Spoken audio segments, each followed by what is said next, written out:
Serious condition आती है, मान लीजिए आप संक्रमित हो गए तो 5 से 6 दिन बाद लक्षण दिखेंगे और 9 से 11 दिन बाद आपका सांस लेने में तकलीफ होना शुरू हो जाएगा। अब ये कंडीशन बहुत खतरनाक हो जाती है। इसमें क्या होता है, हॉस्पिटल में सिम्टोमेटिक ट्रीटमेंट किया जाता है। सिम्टोमेटिक ट्रीटमेंट को हम सपोर्टिव केयर या सपोर्टिव थेरेपी कहते हैं। इसमें क्या किया जाता है, किसी भी मरीज का कोई इलाज नहीं किया जाता है, उसमें जो सिम्टम्स यानी जो लक्षण उभ रहे हैं उन लक्षणों का इलाज किया जाता है। जैसे बुखार आ गया, दवा देगा, बुखार शांत हो जाएगा। आपको मान लीजिए थकान हो रही है, विटामिन बी कम्प्लेक्स दे देगा, आपको ताकत थोड़ा मिलने लगेगा।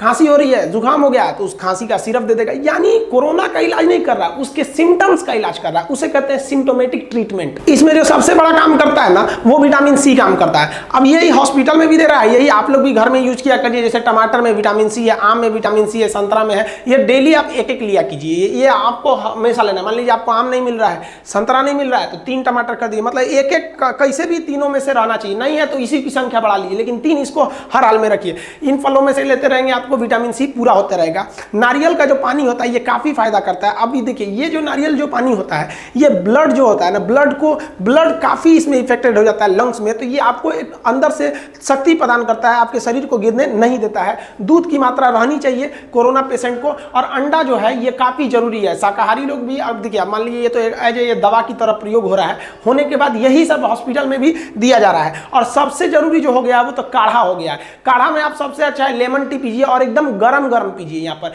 क्योंकि कोरोना जो है ना लगभग 4 से 5 दिन आपके गले में रहता है। अगर गर्म दूध, गर्म चाय या काढ़ा पीते हैं तो वो सीधे चला जाएगा आपके पेट में, और पेट में हाइड्रोक्लोरिक एसिड होती है, वो उसे मार देता है। काढ़े में आप पानी गर्म कर सकते हैं, इसमें गुल मिर्च डाल सकते हैं, अदरक, तुलसी, हल्दी का प्रयोग कर सकते हैं। दूध में तो आप हल्दी दूध डाल के एकदम गर्म पीने का कोशिश कीजिए। और कई लोग दूध पीते हैं ना तो उसमें मुंह में ठंडा कर लेते हैं, मुंह में लीजिए हल्का सा बस, और तुरंत ढकेल दीजिए, ताकि वो गर्मी जो है ना आपके गले तक पहुंचना चाहिए यहाँ पर। इससे आपको काफी ज्यादा रिलीफ मिलेगा। और ये तो हॉस्पिटल में, हर हॉस्पिटल में एक काढ़ा एकदम कंपलसरी दे रहा है। और जो पानी पीना है, वो पानी जो होना चाहिए वो चाय की तरह गर्म होना चाहिए, हल्का गर्म नहीं, चाय की तरह गर्म पानी पीजिए। और जो पानी का भाप है उसको मुंह खोल के भाप भी लेते रहिए। स्टीम और ये पानी, इसे गलाला करते रहिए, इसे कुछ गलाला करके उसमें नमक डाल दीजिए, पानी पी भी लेंगे तो कोई दिक्कत नहीं है, लेकिन गर्म पानी एकदम पीते रहिए। आप हॉस्पिटल में रहें या घर पे रहें, घर पे भी सेल्फ आइसोलेशन कर सकते हैं। गवर्नमेंट ने भी गाइडलाइन जारी कर दिया है, सेल्फ आइसोलेशन में आपको किसी दूसरे से मिलना नहीं है, बाकी घर वालों को थोड़ा सा ज्यादा सावधानी बरतना है। और इस बीच आपको क्या करना है, जो लोग ठीक हुए हैं उन लोग को डॉक्टर्स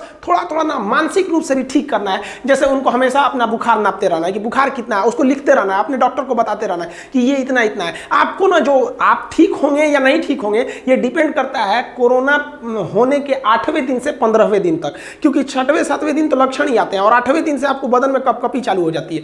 अब याद रखिएगा, जब आप हॉस्पिटल में एडमिट होने जाएंगे तो आपके साथ एक और मांगा जाएगा आदमी जो आपका ध्यान रख सके, और आपको एक बर्तन रखना है जिसमें आप पानी, चाय वगैरह बना सके, और आप एक ओढ़ने के लिए कंबल ले सकते हैं, क्योंकि बुखार आएगा तो ठंड बहुत तेज लगता है ऐसे मरीजों को। और जो इनके साथ अटेंडेंट जाएंगे उनको अपना पर्सनल सिक्योरिटी के लिए उनको तो N95 जैसे मास्क हमेशा अवेलेबल रखना है। बुखार हमेशा नापते रहना है, बुखार से कोई लापरवाही नहीं करना है, और योगा करते रहना है। योगा के लिए आप उसमें देख सकते हैं कई सारे योगा चैनल है, वो स्पेशली योगा के लिए ही हैं, तो योगा करते रहना ताकि आपका बॉडी जो हो आप उसी तरह से स्ट्रांग हो सके। और आपको अपने बॉडी के जो ऑक्सीजन लेवल है उसको भी नापते रहना है। ये दोनों रिपोर्ट आपको डॉक्टर को बताते रहना है, ताकि अगर ऑक्सीजन की कमी आएगी तो आपको ऑक्सीजन अलग से दिया जाएगा। और इस बीच आप अपने आप को इंटरटेन करते रहें। आप मोबाइल देख सकते हैं, आप वीडियो कॉल कर सकते हैं, अपने दोस्तों से बात कीजिए, अपना शेयर कीजिए अपना अनुभव को, ताकि उन लोग का भी हिम्मत बढ़े। और इसी सारी चीज़ों से 80% लोग ठीक हो जाते हैं। उनको 80% लोगों को ये खाने में दिया जाता है,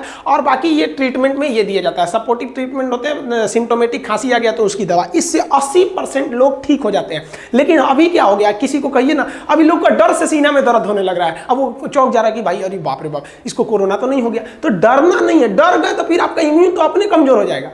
80% के बाद जो 15% लोग होते हैं उन्हें ऑक्सीजन देना पड़ता है। ये ऑक्सीजन सीरियस नहीं है, लेकिन हाँ ये मतलब माइल्ड या फिर मॉडरेट भी नहीं है। इसमें ना ऑक्सीजन सिलेंडर द्वारा ऑक्सीजन को केवल आपके नाक के पास छोड़ दिया जाता है, ताकि जो आपके बॉडी में ऑक्सीजन की कमी हो गई है उस कमी को ये जाके पूरा कर सके। इसमें भी बाकी आपके 15% लोग ठीक हो जाते हैं। अब बच गए 5%। इन 5% को वेंटिलेटर पर रखा जाता है। ये वेंटिलेटर आखिरी उम्मीद होती है। इसमें एक नली होती है जो नाक या मुंह के माध्यम से आपको क्या किया जाता है, अंदर तक पहुंचाया जाता है, यहां फेफड़ा तक, और ये मशीन प्रेशर डाल के आपके फेफड़े में ऑक्सीजन भरती है और फिर वापस निकालती है। ये काफी क्रिटिकल हो जाता है। इसमें क्या होता है, कोरोना वायरस आपके फेफड़े में एंट्री कर जाता है, और फेफड़े में जाने के बाद वो 2 काम करता है। एक तो ब्लड को जमा देता है, तो डॉक्टर क्या करता है, ब्लड को पतला करने वाला आपको लिक्विड दवा दे देता है वहां पर, तो ये हो जाता है। दूसरा, जैसे ये फेफड़े में जाता है तो फेफड़े की कोशिकाओं को ये मारना चालू करता है। अब फेफड़े की जो कोशिकाएं होती हैं उसमें ज्यादातर सिलिया फ्लेजिला टाइप के होते हैं, सिलिया टाइप का,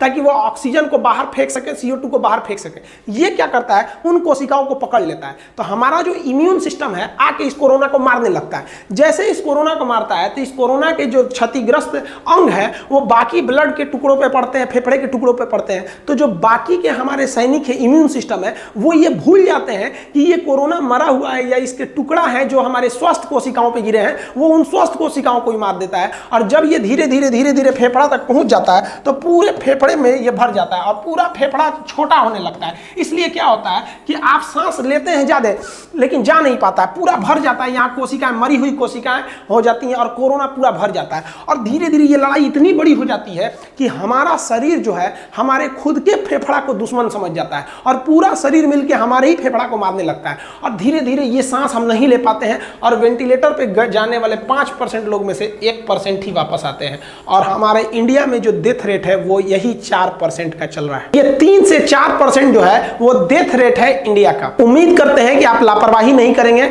अगर हमसे पूछा जाए कि भाई ये कोरोना इतना ज्यादा क्यों फैला, तो हम तो इसमें केवल पब्लिक को समझते हैं। भाई पब्लिक इतनी लापरवाही से लिया इस चीज को। आज भी हम पटना से आ रहे हैं, आज ही आ रहे हैं, हम वहां देखें कि लोग बिना मास्क का घूम रहे हैं। अरे भाई बिना मास्क के घूम रहे हो, गलती से तुम्हें कोरोना है तो तुम तो पूरे मोहल्ले को फैला दोगे। तो ये लापरवाही है उन लोग की और पूरी तरह से समाज को भी इसका भुगतना पड़ेगा। जितना जल्दी से जल्दी ये सही होगा, जल्दी जल्दी से ये कोरोना भागे, इसका जल्दी से जल्दी वैक्सीन आए। लेकिन जब तक वैक्सीन नहीं आता है आप हर एक तरह की सावधानियां बरतते रहेंगे। अगर आपको अंदेशा हो जाता है कि नहीं हमको कोरोना है या हम ऐसे क्षेत्र से आए हैं, हमें ऐसे सिम्टम्स दिख रहे हैं, तो आप डॉक्टर से कंसल्ट कीजिए और तुरंत इन सब चीजों का सेवन बढ़ा दीजिए। और अभी भी आप अगर सेवन नहीं कर रहे हैं तो इन सब चीजों का सेवन आज से ही चालू कर दीजिए। और इतना तो समझिए कि ये जो गर्म पानी और गर्म काढ़ा है इसमें कुछ नहीं जाता है, आपको एक तरह का फ्री इलाज है। और अभी हॉस्पिटल में सबसे ज्यादा यही हो ही रहा है, गर्म पानी, गर्म काढ़ा, दूध, अंडा, विटामिन सी, यही अभी वर्तमान में तो एकदम कंपलसरी लगाना है।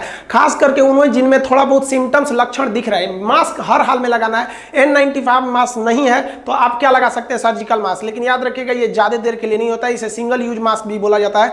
ऐसे अमूमन तो इसका वैलिडिटी 8 घंटा माना जाता है, लेकिन आप इसे एक दिन यूज कर सकते हैं। ये सस्ता मिलता है और ये थोड़े से महंगे मिलते हैं। इसमें एक फिल्टर लगा होता है जो हवा को बाहर आने देता है और अंदर जाते समय ये वाल टाइप का होता है, बंद हो जाता है। और जो बंद होने वाला फाटक टाइप का होता है छोटा सा, वो क्या करता है, उसी पर एक तो फिल्टर लगा रहता है, वो एक सैनिटाइजर का काम करता है और हवा में उपस्थित सारे कणों को मार देता है। N95 जो मास्क होता है वो जनरली 1 mm वाला ही लेना चाहिए। N95 आप कहिएगा तो कई mm के देंगे सब। अब जैसे देखिए यहाँ पर ये वाला जो मास्क है ये N95, इस पे आपको एक ठो ये फिल्टर टाइप का लगा होगा। अब यहाँ से अगर हम सांस छोड़ते हैं तो ये निकलने देगा, उधर से आते वक्त ये क्या करता है, फिल्टर कर देता है। 1 mm का मतलब क्या होता है कि 1 mm के धूल से छोटे को ये आने दे सकता है, लेकिन 1 mm से बड़े को ये आने नहीं देगा। हालांकि ये भी सही है। बाकी आप सब समझते हैं कि 1 से 2 मीटर यानी 3 फीट की दूरी बना के रखना है, हाथ हमेशा अच्छा से धुल रहा है, सैनिटाइजर का प्रयोग करते रहना है। अगर आपके आस पड़ोस में अगर कोई कोरोना का मरीज मिल गया है या फिर जो आपको रिस्क है कि हमारे अगल बगल में भीड़ भाड़ ज्यादा है, तो आप ब्लीचिंग पाउडर, चूना की तरह होता है, ब्लीचिंग पाउडर मार्केट से खरीद के लाएंगे, अपने अगल बगल में उसे छिड़क दीजिएगा। वो भी एक तरह से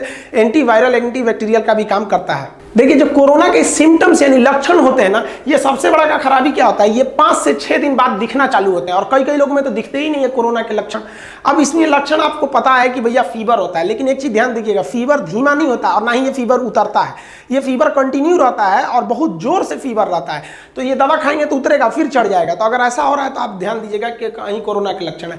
गले में खसखसाहट होने लगती है, खांसी आएगी, छींक आएगा, बलगम नहीं निकलेगा, सूखी खांसी होगा, खांसेंगे आप लेकिन कुछ निकलेगा नहीं। उसके बाद से आपको क्या होगा, आपका जो टेस्ट है और जो सुगंध लेने की क्षमता है ये खत्म होने लगेगी, क्योंकि जीभ पर वायरस का प्रभाव आ जाता है। और जब सांस लेने की तकलीफ होने लगे तो ये सबसे बड़ा लक्षण है। अब आप समझिए कि अब आप सीरियस कंडीशन की ओर जा रहे हैं। लेकिन अभी क्या है कि लोग इतने डर गए हैं कि उन्हें अगर बुखार और खांसी, बुखार तो नहीं, अगर खांसी हुआ तो तुरंत डर जा रहे हैं। तो देखिए अगर आपको खांसी हो रहा है और बुखार हो रहा है तो आप ये देखिए कि आप कहीं बाहर से ट्रेवल करके तो नहीं आए हैं, आपके मोहल्ले में कोई कोरोना मरीज तो नहीं है, या आप किसी कोरोना मरीज के कांटेक्ट में तो नहीं आए हैं। अगर ऐसा है तो समझिए कि भाई आपको इस हो सकते हैं। जैसे अभी हम पटना से आ रहे हैं, वहां हम अनाथ आश्रम को शिफ्ट कर दिए लगभग 150 किलोमीटर दूर, क्योंकि पटना की स्थिति अभी ठीक नहीं है, काफी तेजी से बढ़ रहा है पटना में। तो अगर अब हमको होता है, अगर खांसी हो जाता है, बुखार हो जाता है, तो हमको रहना चाहिए कि भाई हम एकदम कंटामिनेटेड जोन से आ रहे हैं। और एक चीज और ध्यान दीजिएगा कि अगर कोई मरीज है कोरोना का, आप उससे 3 फीट की दूरी है उससे कम दूरी कर लिए हैं और 15 मिनट से ज़्यादा उसके पास समय बिता दिए हैं, तो आपको ज़्यादा खतरा। ऐसा नहीं है, कम्युनिटी ट्रांसफर नहीं है, ऐसा नहीं है कि यहाँ से कोई मरीज गया तो सबको यहाँ से फैला देगा। 15 मिनट वो एक समय लेता है। और जो सीरियस कंडीशन आती है, मान लीजिए आप संक्रमित हो गए तो 5 से 6 दिन बाद लक्षण दिखेंगे और 9 से 11 दिन बाद आपका सांस लेने में तकलीफ होना शुरू हो जाएगा। अब ये कंडीशन बहुत खतरनाक हो जाती है। इसमें क्या होता है, हॉस्पिटल में सिम्टोमेटिक ट्रीटमेंट किया जाता है। सिम्टोमेटिक ट्रीटमेंट को हम सपोर्टिव केयर या सपोर्टिव थेरेपी कहते हैं। इसमें क्या किया जाता है, किसी भी मरीज का कोई इलाज नहीं किया जाता है, उसमें जो सिम्टम्स यानी जो लक्षण उभ रहे हैं उन लक्षणों का इलाज किया जाता है। जैसे बुखार आ गया, दवा देगा, बुखार शांत हो जाएगा। आपको मान लीजिए थकान हो रही है, विटामिन बी कम्प्लेक्स दे देगा, आपको ताकत थोड़ा मिलने लगेगा। खांसी हो रही है, जुकाम हो गया तो उस खांसी का सिरप दे देगा। यानी कोरोना का इलाज नहीं कर रहा, उसके सिम्टम्स का इलाज कर रहा है, उसे कहते हैं सिम्टोमेटिक।